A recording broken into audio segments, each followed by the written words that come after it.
আপোনালোকে জানেনে এথোকা কলে এজন মানুহৰ জীৱন ধাৰণ সম্পূৰ্ণ সলনি কৰি দিব পাৰে। তেনেকুৱা এজন ব্যক্তি হৈছে চৰাইদেউ জিলাৰ মথুৰাপুৰৰ চলাপথাৰৰ নিবাসী তিলেশ্বৰ সন্দিকৈ। তিলেশ্বৰ সন্দিকৈয়ে এথোকা কলৰ বিনিময়ত আজি এখন 40 বিঘা খেতি মাটিৰ তেখেতে বৰ্তমান গৰাকী হ'ব পাৰে। তেখেতে বিভিন্ন ধৰণৰ ফল মূলৰ গছ ৰাখি আজি তেখেতে নিজেই স্বাৱলম্বী হোৱাৰ লগতে অন্যান্য বহুসকল ব্যক্তিকো তেখেতে উপাৰ্জনৰ বাট দিবলৈ সক্ষম হৈছে। ইয়াত এটা বৰ সাংঘাতিক কাহিনী আছে। কেনেকৈ তেওঁ এথোকা কলৰ পৰা আজি এখন 40 বিঘা মাটি কৃষি পামৰ তেখেত মালিক হ'ব পাৰিলে, ইয়াৰ এটা বৰ সুন্দৰ কাহিনী আছে। বলকচোন তেখেতৰ মুখে আজি সেই কথাষাৰ অলপ জানিবলৈ চেষ্টা কৰোঁ।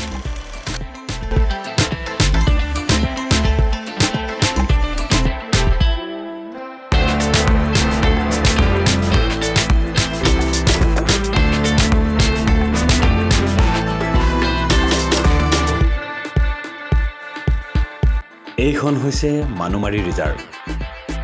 গভীৰ অৰণ্যৰ মাজেৰে এটা মসৃণ পকা পথ।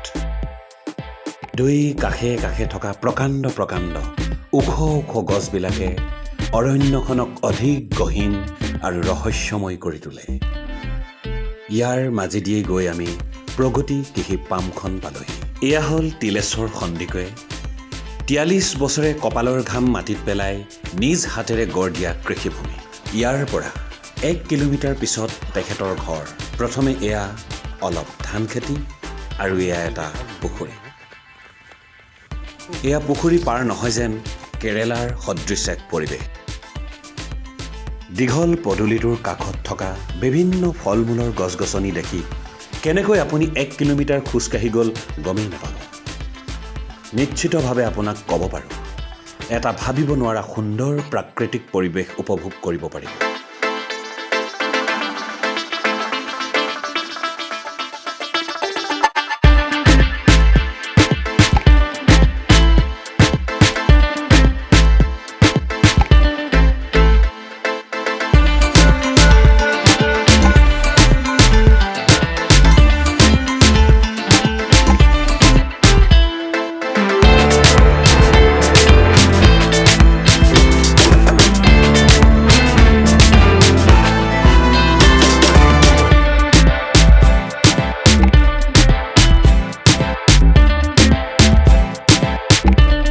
এইদৰে গৈ শেষত দেখিব এখন অতি মসৃণ সেউজীয়া দলিচা। কোনোবা নিপুণ খনিকৰ হাতৰ পৰশত পাণ পাই উঠা ফুলনিবিলাকে গোটেই পৰিৱেশটোক এক সৰগীয় অনুভূতি প্ৰদান কৰিছে। কলৰ কাৰণে আজি এইখন আপোনাৰ পাম সৃষ্টি হ'ল বুলি এনেই খবৰ এটা পাইছিলোঁ। গোটেই কাহিনীটো কি বাৰু? এটা সময়ত মই দিন হাজিৰা কৰিছিলোঁ। তেতিয়া 6 টকা আছিলে, 6 টকা হাজিৰা কৰি 36 টকা পাইছিলোঁ। আৰু এদিনত কল এথোকা বিকি মই 24 টকা পালোঁ। আৰু মই তেতিয়াই চিন্তা কৰিলোঁ যে মই হাজিৰা কৰাতকৈ কিয় খেতি নকৰোঁ। এতিয়া বুজি পালেনে আপোনালোকে? এদিন হাজিৰা কৰি 6 টকা পালে আৰু এথোকা কল বিক্ৰী কৰিয়েই 24 টকা পালে। তেতিয়াই তেওঁ বুজি উঠিল যে খেতিয়ে তেওঁক এদিন জীৱন সলাই দিব। তিলেশ্বৰ সন্দিকৈৰ লগত কথা পাতি কেইটামান বৰ প্ৰয়োজনীয় কথা মই গম পালোঁ। কম পইচাৰে যদি আমি কিবা এটা ছেভিংছ বা ইনভেষ্ট কৰিব বিচাৰোঁ, তেনেহ'লে আমাৰ গছ খেতি এটা সুন্দৰ ব্যৱস্থা হ'ব পাৰে। তাৰ কথাটো তেখেতে মোক এইদৰে কৈছে, যদি আমি গছপুলি ৰুব লগা হয়, গছপুলি ইমান দাম নহয়, আপুনি যে কম পইচাতে আপুনি ভালেমান প্ৰয়োজনীয় গছপুলি আপুনি বহু সংখ্যক গছপুলি আপুনি ৰুই ল'ব পাৰে। আৰু এই গছপুলিবিলাক যদি আপুনি অলপ চোৱা চিতা কৰি থাকে, তেনেহ'লে এনেকুৱা গছ আছে যি 1 বছৰৰ পিছৰ পৰা আপোনাক উৎপাদন দিবলৈ আৰম্ভ কৰিব। কিছুমান 2 বছৰ, কিছুমান 3 বছৰ, কিছুমান 4 বছৰ, কিছুমান 5 বছৰ। আৰু যিবিলাক ডাঙৰ গছ হ'ব, সেই গছবিলাকে আপোনাক 15 বছৰ 16 বছৰ পিছত এটা বিশাল ৰূপ ল'ব আৰু সেইবিলাকো আপুনি বহুত দামত আপুনি বিক্ৰী কৰিব পাৰিব। চাওকচোন বাৰু কিমান এটা সুন্দৰ ব্যৱস্থা তেখেতে কৈছে। এতিয়া হৈছে আহাৰ মাহ। এই আহাৰ মাহতো এয়া আম লাগি আছে, এতিয়ালৈকে পকা নাই। আৰু এইফালে হওক এইবিলাক লমে একেবাৰে হাতে ছিঙিব পৰা অৱস্থাত এইবিলাক কমলা টেঙা। কেৱল এইজোপাই নহয়, শাৰী গৈ বিভিন্ন ধৰণৰ বহুত আপোনালোকে কমলা টেঙা দেখিবলৈ পাব।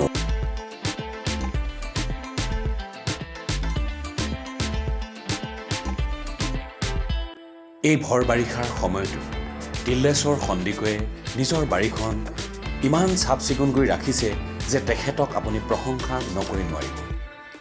আৰু যে আপুনি এয়া দেখিছে, শাৰী গৈ পৰিপাটিকৈ ৰুই থোৱা তেখেতৰ গছ-গছনিবিলাক ইমান এক সুন্দৰ আৰু নৈসৰ্গিক পৰিৱেশ সৃষ্টি কৰিছে, আপুনি ইয়ালৈ আহিলে ইয়াৰ প্ৰকৃত পৰিৱেশটো সঁচাকৈ উপভোগ কৰিব পাৰিব।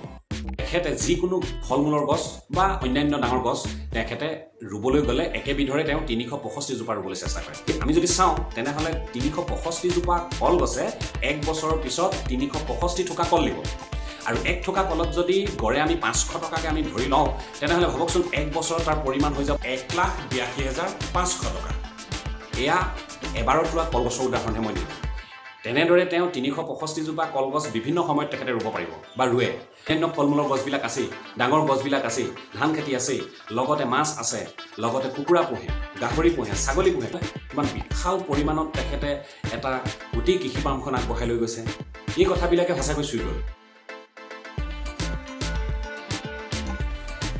দেখিছে গৰুবান কিমান ধুনীয়াকৈ এটা গৰুৰ কাৰণে ৰাস্তা তুলি থৈছে।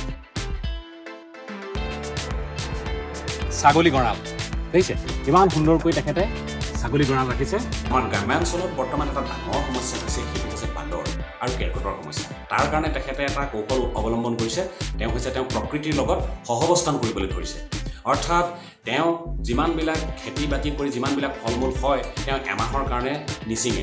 সেইবিলাক তেখেতে যিমানবিলাক জীৱ জন্তু চৰাই চিৰিকটি বান্দৰৰ পৰা আদি কৰি যিমানবিলাক আছে সকলো কাৰণেই, যাৰ কাৰণে আজিলৈকে তেখেতে কোনো জীৱ জন্তুৰ পৰা তেখেতে আজিলৈকে কোনো ধৰণৰ সমস্যাৰ সন্মুখীন হোৱা নাই।